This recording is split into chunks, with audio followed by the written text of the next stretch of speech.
اون هنگامی که یحیی بن خالد برای امام علیه السلام رطب، خرما و گل زهرآلود را فرستاده بود، میدانست که زهرآلود؟ فرمود بله.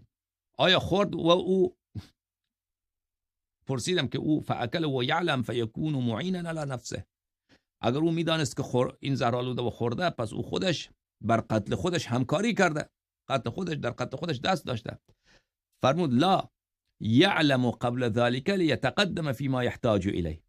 قبل از اون مرحله امام علیه السلام میدانست، قبل از اون لحظه ای که گل و ریحان بیاید تا اون زمانی که بیاید میدانست که گل و ریحان میآید و من با میدونم گل و ریحان من این را میخورم و شهادتم در همین است.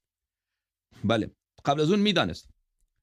فاذا جاء الوقت القى الله على قلبه النسيان ليقضى فيه الحكم، لیقضى فيه الحكم یا لیقضی فيه الحكم. اما هنگام وقت که رسید، هنگام وفات و شهادت که رسید، دیگر خداوند متعال بر قلبش نسیان عارض می‌دارد، فراموشی. خداوند متعال می فراموشاند.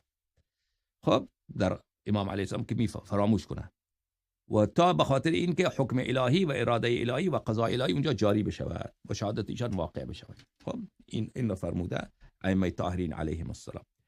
اما این که امام حسین علیه السلام در کربلا شهید شده، اون که خب بله میدانست که ایشان من شهید میشم و آدم اگر بداند در صحرای جهاد میرود و شهادت شهید میشه، اون که ایرادی نداره، خودکشی که نیست اونجا.